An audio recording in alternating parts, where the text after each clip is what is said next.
Blind, les meilleures séries audio. Blind présente Pyramide, un livre audio Blind. Prologue. L'obscurité remplaça le néant. Un souvenir se substitua ensuite à l'obscurité. Le souvenir d'un point de lumière tout au bout d'un tunnel. Eric, c'était son nom, il venait de s'en souvenir, courait pour rejoindre la sortie effrayé. Ses parents l'attendaient à l'extérieur et il était seul. L'impression que quelque chose l'observait et voulait l'empêcher de s'enfuir ne le quittait pas. Quand il avait atteint la sortie du tunnel, la lumière blanche du soleil l'avait aveuglé. Ses parents l'attendaient devant l'entrée du boyau qui s'enfonçait dans la pyramide. « Tu es tout pâle !» lui avait dit sa mère.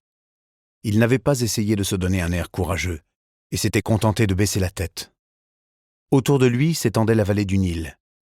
Les grandes pyramides de Gizeh s'élevaient vers le ciel bleu.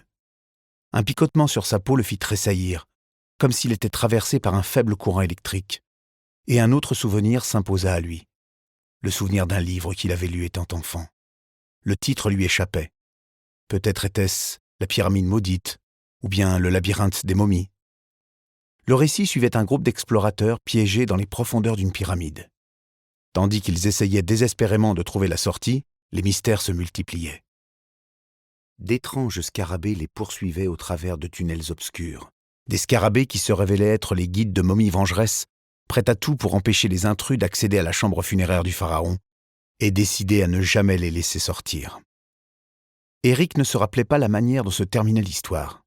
Il n'était pas sûr que le héros, un explorateur courageux, sa femme et leur fille, s'en sortent à la fin, mais l'histoire l'avait durablement marqué, et il avait passé de nombreuses nuits sans pouvoir fermer l'œil à l'idée que des momies mangeuses d'hommes, guidées par de grands scarabées dorés, viendraient le chercher dans son lit. Le picotement s'intensifia, puis se transforma en une sensation de brûlure. Eric eut l'impression que de l'acier en fusion se répandait dans ses veines. Il voulut crier sans y parvenir. Alors il ouvrit les yeux. La douleur presque instantanément devint plus diffuse. Une forme se trouvait devant lui, une silhouette en mouvement dont les contours demeuraient flous. Une lumière bleue clignotait quelque part au plafond. La conscience revenait à lui, illuminant les zones de son esprit qui étaient restées dans l'ombre. Ses perceptions s'éclaircissaient un peu plus chaque seconde. Les caractères de lumière bleue, tracés sur un écran au-dessus de lui, prirent sens, comme si un énième voile se soulevait dans son esprit. Résurrection réussie. Il comprit qu'il venait de s'éveiller d'un très long sommeil. La silhouette qui se mouvait près de lui s'approcha, et il voulut crier en découvrant ses traits.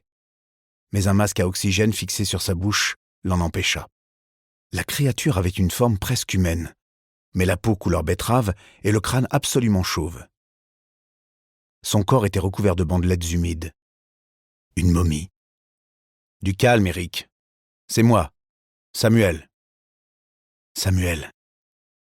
Samuel Hassani, le commandant du Stern 3. Pourquoi avait-il cette apparence monstrueuse ? « Est-ce que tu peux bouger ?» lui demanda le commandant.